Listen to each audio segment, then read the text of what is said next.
अगला अध्याय ऐहिक फल देने वाले कर्मों और उनकी विधि का वर्णन। शिव पूजन की विधि, शांति पुष्टि आदि विविध काम्य कर्मों के विभिन्न हवनीय पदार्थों के उपयोग का विधान। उपमन्यु कहते हैं, श्री कृष्ण, मैंने यह तुमसे इहलोक और परलोक में सिद्धि प्रदान करने वाला क्रम बताया है, जो उत्तम तो है ही, इसमें क्रिया, जप, तप और ध्यान का सामुच्चय भी है। अब मैं शिव भक्तों के लिए यही फल देने वाले पूजन, होम, जप, ध्यान, तप और दान में महान कर्म का वर्णन करता हूँ। मंत्रार्थ में श्रेष्ठ ज्ञाता को चाहिए कि वह पहले मंत्र को सिद्ध करे, अन्यथा इष्ट सिद्ध कारक कर्म भी फलद नहीं होता। मंत्र सिद्ध कर लेने पर भी जिस कर्म का फल किसी प्रबल अदृष्ट के कारण प्रतिबद्ध हो, उसे विद्वान पुरुष सहसा ना करें। उस प्रतिबंधक का यहाँ निवारण किया जा सकता है।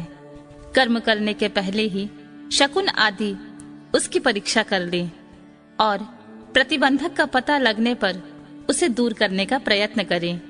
जो मनुष्य ऐसा ना करके मोहवश ऐहिक फल देने वाले कर्म का अनुष्ठान करता है, वह उससे फल का भागी नहीं होता और जगत में उपहास का पात्र बनता है।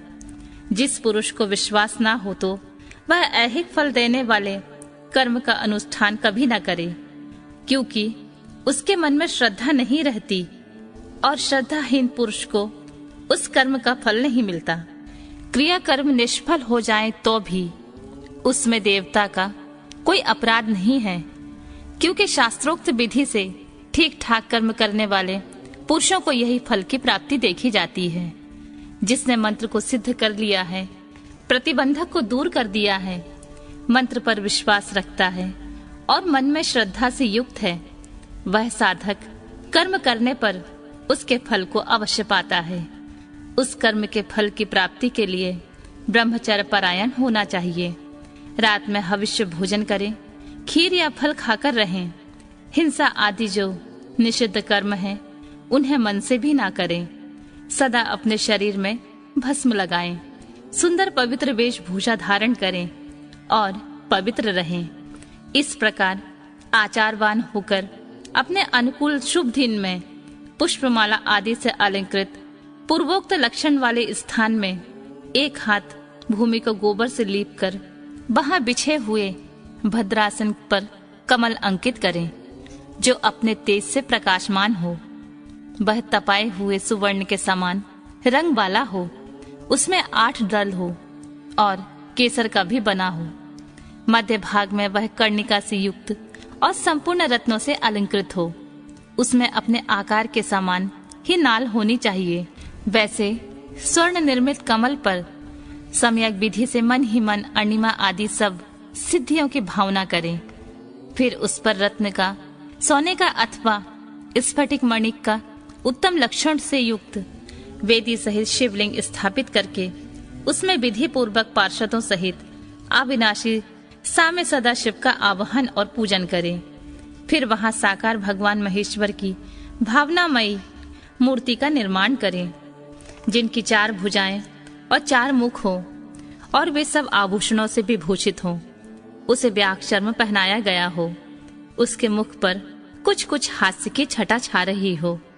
उसने अपने 2 हाथों में बरद और अभय की मुद्रा धारण की हो और शेष 2 हाथों में मृग मुद्रा और टंक लिए रखे हों, अथवा उपासक की रुचि के अनुसार अष्टभुजा मूर्ति की भावना करनी चाहिए। उस दशा में वह मूर्ति अपने दाहिने 4 हाथों में त्रिशूल, परशु, खड्ग और वज्र लिए हो और बाएं 4 हाथों में पाश, अंकुश, खेट और नाग धारण करते हो। उनकी अंग कांति प्रातःकाल सूर्य की भांति लाल हो और वह अपने प्रत्येक मुख में 3-3 नेत्र धारण करती हैं। उस मूर्ति की पूर्ववर्ती मुख सौम्य तथा अपनी आकृति के अनुरूप ही कांतिमान है। दक्षिणवर्ती मुख नील मेघ के समान श्याम और देखने में भयंकर हैं। उत्तरवर्ती मुख मूंगे के समान लाल हैं और सिर की नीली अंक के उनकी शोभा बढ़ाते हैं। पश्चिमवर्ती मुख पूर्ण चंद्रमा के समान उज्जवल सौम्य तथा चंद्रकलाधारी हैं। उस शिव मूर्ति के अंग में पराशक्ति महेश्वरी शिवा आरूढ़ हैं। उनकी अवस्था 16 वर्ष की सी है।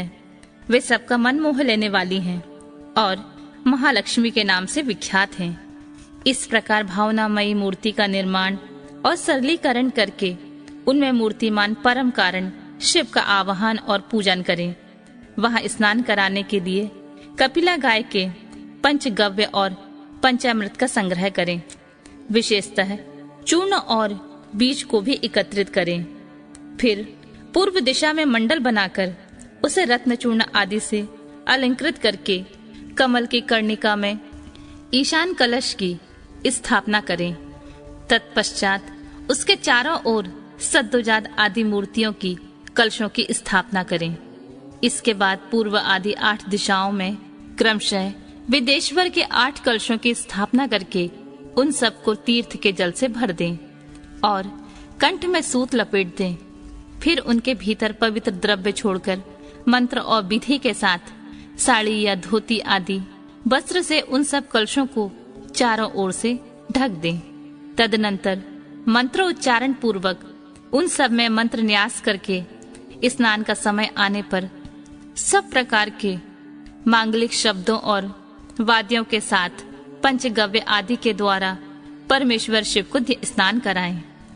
कुशोदक, स्वर्णोदक तथा रत्नोदक आदि को जो गंध पुष्प आदि से वासित और मंत्र सिद्ध हो क्रमशः ले लेकर मंत्रोच्चारण पूर्वक उनके द्वारा महेश्वर को नहलाएं। फिर गंध पुष्प और दीप आदि निवेदन करके पूजा कर्म संपन्न करें। आलेपन या उपटन आदि कम से कम 1 पल या अधिक से अधिक 11 पल हो। सुंदर सुवर्णमय और रत्नमय पुष्प अर्पित करें। सुगंधित नील कमल, नील कुमुद, अनकश, बिल्वपत्र, लाल कमल और श्वेत कमल भी शंभु को चढ़ाएं। काला गुरु के धूप को कपूर, घी और गुग्गुल से युक्त निवेदन करें। कपिला गाय के घी से युक्त दीपक में कपूर की बत्ती बनाकर रखें और उसे जलाकर देवता के सम्मुख दिखाएं। ईशान आदि 5 ब्रह्मा की 6 अंगों की और 5 आवरणों की पूजा करनी चाहिए। दूध में तैयार किया हुआ पदार्थ नैवेद्य के रूप में निवेदनीय है। गुड़ और घी से युक्त महाचरु का भी भोग लगाना चाहिए। पाटल, उत्पल और कमल आदि से सुवासित जल पीने के लिए देना चाहिए। 5 प्रकार के सुगंधों से युक्त तथा अच्छी तरह लगाया हुआ तांबुल मुख शुद्धि के लिए अर्पित करना चाहिए। सुवर्ण तथा रत्नों के बने हुए आभूषण, नाना प्रकार के रंग वाले नूतन महीन वस्त्र जो दर्शनीय हो, इष्ट देव को देने चाहिए। उस समय गीत वाद्य और कीर्तन आदि भी करते रहना चाहिए। मूल मंत्र का 1 लाख जप करना चाहिए। पूजा कम से कम 1 बार नहीं तो 2 या 3 बार करनी चाहिए, क्योंकि अधिक का अधिक फल होता है। होम सामग्री के लिए जितने द्रव्य हों, उनमें प्रत्येक द्रव्य की कम से कम 10 या अधिक से अधिक 100 आहुतियां देनी चाहिए। मारण और उच्चाटन आदि में शिव के घोर रूप का चिंतन करना चाहिए। शांति कर्म या पौष्टिक कर्म करते समय शिवलिंग में, शिवाग्नि में तथा अन्य प्रतिमाओं में शिव के सौम्य रूप का ध्यान करना चाहिए। मारण आदि कर्मों में लोहे के बने हुए त्रुक और त्रुबा का उपयोग करना चाहिए। अन्य शांति आदि कर्मों में त्रुक और त्रुबा बनवाने चाहिए। मृत्यु पर विजय पाने के लिए घी दूध में मिलाई हुई दूर्वा से, मधु से, घृत युक्त चरु से अथवा केवल दूध से भी हवन करना चाहिए तथा रोगों की शांति के लिए तिल की आहुति देनी चाहिए। समृद्धि की इच्छा रखने वाला पुरुष महान दारिद्र्य की शांति के लिए घी, दूध अथवा केवल कमल के फूलों से होम करे। वशीकरण का इच्छुक पुरुष घृत युक्त जाति पुष्प, चमेली या मालती के फूल से हवन करे। दुष्ट को चाहिए कि वह घृत और करवीर पुष्पों से आहुति देकर आकर्षण का प्रयोग सफल करे। तेल की आहुति से उच्चाटन और मधु की आहुति से स्तंभन कर्म करे। सरसों की आहुति से भी स्तंभन किया जाता है। बड़ के बीज और तिल की आहुतियों द्वारा मारण और उच्चाटन करें। नारियल के तेल की आहुति देकर विदेशण करें। रोही के बीज की आहुति देकर बंधन का तथा लाल सरसों मिले हुए संपूर्ण होम द्रव्यों से सेना स्तंभन का प्रयोग करें। अभिचार कर्म में हस्तचालित यंत्र से तैयार किए गए तेल की आहुति देनी चाहिए। कुटकी की भूसी, कपास की दौड़ और तेल मिश्रित सरसों की भी आहुति दी जा सकती है। दूध की आहुति ज्वर की शांति करने वाली तथा सौभाग्य रूप प्रदान करने वाली होती है। मधु, घी और दही को परस्पर मिलाकर इनमें दूध और चावल से अथवा केवल दूध से किया गया होम संपूर्ण सिद्धियों को देने वाला होता है। सात समिधा आदि से सांत्विक अथवा पौष्टिक कर्म भी करें। विशेषतः द्रव्यों द्वारा होम करने पर भी वश्य और आकर्षण की सिद्धि होती है। बिल्व पत्रों का हवन वशीकरण तथा आकर्षण का साधक और लक्ष्मी जी की प्राप्ति कराने वाला होता है। साथ ही वह शत्रुओं पर विजय प्रदान करता है। शांति कार्य में पलाश और खैर आदि की समिधाओं का होम करना चाहिए। क्रूरता पूर्व कर्म में कनेर और आग की समिधाएं होनी चाहिए। लड़ाई झगड़े में कटीले पेड़ों की समिधाओं का हवन करना चाहिए। शांति और पुष्टि कर्म को विशेषतः शांतिचित पुरुष ही करें। जो निर्दय और क्रोधी हो उसी को आभिचारिक कर्म में प्रवृत्त होना चाहिए, वह भी उस दशा में जबकि दुरावस्था चरम सीमा को पहुंच गई हो और उसके निवारण का कोई दूसरा उपाय नहीं रह गया हो। आतताई को नष्ट करने के उद्देश्य से आभिचारिक कर्म करना चाहिए। अपने राष्ट्रपति को हानि पहुंचाने के उद्देश्य से आभिचारिक कर्म कदापि नहीं करना चाहिए। यदि कोई आस्तिक, परम धर्मात्मा और मानवीय पुरुष हो, उससे यदि कभी आतताईपन का कार्य हो जाए तो भी उसको नष्ट करने के उद्देश्य से आभिचारिक कर्म का प्रयोग नहीं करना चाहिए। जो कोई भी मन, वाणी और क्रिया द्वारा भगवान शिव के आश्रित हो, उसके तथा राष्ट्रपति के उद्देश्य से भी आभिचारिक कर्म करके मनुष्य शीघ्र ही पतित हो जाता है। इसलिए कोई भी पुरुष जो अपने लिए सुख चाहता हो, अपने राष्ट्रपालक राजा की तथा शिव भक्ति की आभिचार आदि के द्वारा हिंसा ना करें। दूसरे किसी उद्देश्य से भी मारण आदि का प्रयोग करने पर पश्चाताप से युक्त होकर प्रायश्चित करना चाहिए। निर्धन या धनवान पुरुष भी वाणलिंग, नर्मदा से प्रकट हुए शिवलिंग, ऋषियों द्वारा स्थापित लिंग या वैदिक लिंग में भगवान शंकर की ही पूजा करें। जहाँ ऐसे लिंग का अभाव हो वहाँ सुवर्ण या रत्न के बने हुए शिवलिंग की पूजा करनी चाहिए। यह सुवर्ण और रत्नों के उपार्जन की शक्ति ना हो तो मन से ही भावनामयी मूर्ति का निर्माण करके मानसिक पूजन करना चाहिए, अथवा प्रतिनिधि द्रव्यों द्वारा शिवलिंग की कल्पना करनी चाहिए। जो किसी अंश में समर्थ और किसी अंश में असमर्थ है, वह भी यदि अपनी शक्ति के अनुसार पूजन कर्म करता हो तो वह अवश्य फल का भागी होता है। जहाँ इस कर्म का अनुष्ठान करने पर भी फल नहीं दिखाई देता, वहाँ 2 या 3 बार उसकी आवृत्ति करें। ऐसा करने में सर्वथा फल का दर्शन होगा। पूजा के उपयोग में आया हुआ जो सुवर्ण, रत्न आदि उत्तम द्रव्य हो, वह सब गुरु को दे देना चाहिए तथा उसके अतिरिक्त दक्षिणा भी देनी चाहिए। यदि गुरु नहीं लेना चाहते हैं तो वह सब वस्तु भगवान शिव को समर्पित कर दें अथवा शिव भक्तों को दे दें। इनके सिवा दूसरों को देने का विधान नहीं है। जो पुरुष गुरु आदि की अपेक्षा न रखकर स्वयं यथाशक्ति पूजा संपन्न करता है, वह भी ऐसा ही आचरण करे। पूजा में चढ़ाई हुई वस्तु स्वयं ना ले ले। जो मूल लोहवश पूजा के अंगभूत उत्तम द्रव्यों को स्वयं धारण कर लेता है, वह अभीष्ट फल का भागी नहीं होता। इसमें अन्यथा विचार नहीं करना चाहिए। किसी के द्वारा पूजित शिवलिंग को मनुष्य ग्रहण करे या ना करे, यह उसकी इच्छा पर निर्भर करता है। यदि ले ले तो स्वयं नित्य उसकी पूजा करे अथवा उसकी प्रेरणा से कोई दूसरा पूजा करे। जो पुरुष इस कर्म का शास्त्रीय विधि के अनुसार ही निरंतर अनुष्ठान करता है, वह फल पाने से कभी वंचित नहीं रहता। इससे बढ़कर प्रशंसा की बात और क्या हो सकती है। तथापि मैं संक्षेप में कर्मजनित उत्तम सिद्धि की महिमा का वर्णन करता हूँ।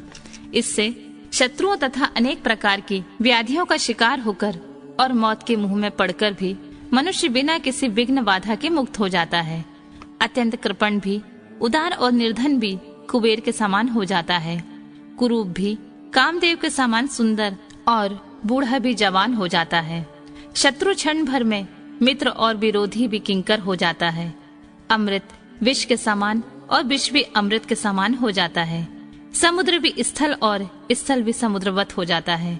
गंगा पहाड़ जैसा ऊंचा और पर्वत भी गड्ढे के समान हो जाता है।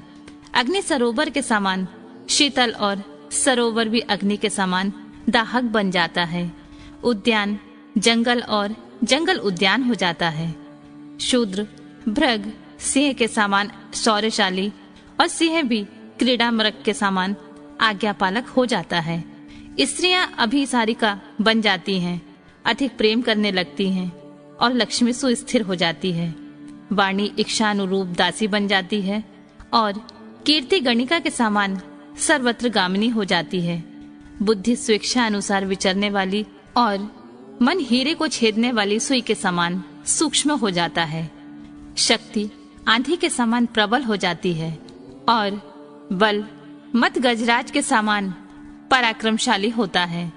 शत्रु पक्ष के उद्योग और कार्य स्तब्ध हो जाते हैं तथा शत्रुओं के समस्त सुहृद गण उनके लिए शत्रु पक्ष के समान हो जाते हैं। शत्रु बंधु बांधवों सहित जीते जी मुर्दे के समान हो जाते हैं और सिद्ध पुरुष स्वयं आपत्ति में पड़कर भी और इष्ट रहित संकट मुक्त हो जाता है। अमृत सा प्राप्त कर लेता है। उसका खाया हुआ अपथ्य भी उसके लिए सदा रसायन का काम देता है। निरंतर रति का सेवन करने पर भी वह नया सा बना रहता है। भविष्य आदि की सारी बातें उसे हाथ पर रखे हुए आंवले के समान प्रत्यक्ष दिखाई देती हैं।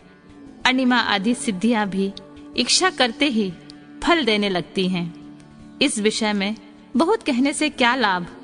इस कर्म का संपादन कर लेने पर संपूर्ण कामार्थ सिद्धियों में कोई भी ऐसी वस्तु नहीं रहती जो अलभ्य हो।